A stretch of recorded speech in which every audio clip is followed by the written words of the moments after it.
Hello guys, शुभ बिहानी सबैजनालाई। आज चाहिँ हामी बुढाबुढी लाग्यौँ मन्दिरतर्फ होइन। धेरै भएको थियो मन्दिर नगएको, त्यही माथि मैले एउटा भाकल राखेको थिएँ त्यो मन्दिरमा जान्छु भनेर। अब आउँदाखेरि चाहिँ विजयसँगै आउँछु भनेर होइन। त्यही भएर हामीजना बिहानै उठेर नुहाइ गरेर हामी लाग्यौँ मन्दिरतर्फ। यो मन्दिर चाहिँ रहेको छ यता गुन्डु साइड, गुन्डु भन्छ त्यसलाई, सूर्य विनायकको गणेश मन्दिरमा होइन।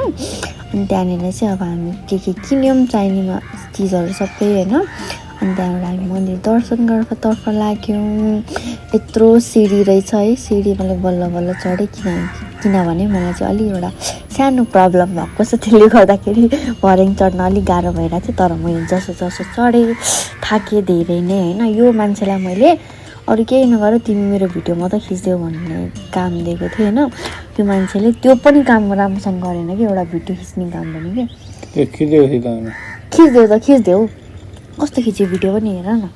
उता राम्रो भिडियो खिचाएन, यत्थान बेत्थाको भिडियो खिचेर डल्लो निकालिदिएर यस्तो छ भयो। एउटा काम दिँदाखेरि पनि यो मान्छे राम्रोसँग गर्दैन कि, यस्तै गर्छ जहिले पनि। अनि म चाहिँ अब पूजासुजा गरेँ है। अनि त्यहाँबाट अनि उसलाई पनि पूजासुजा गर्न दिएँ। ऊ चाहिँ खै अब कसरी पूजा गरेँ पनि के हेर मान्छे एउटा टाउको यता छैन, उता खुट्टा छ के भिडियो खिचायो। मैले तिम्रो हेर कस्तो राम्रो भिडियो खिचिदिएको छु, यही बेलामा प्लेन पनि आउँछ देखियो। अनि त्यहाँबाट यो चाहिँ होइन मैले पहिले ढोइसकेको थिएँ नि, यो मान्छेले चाहिँ भिडियो खिचेन छ।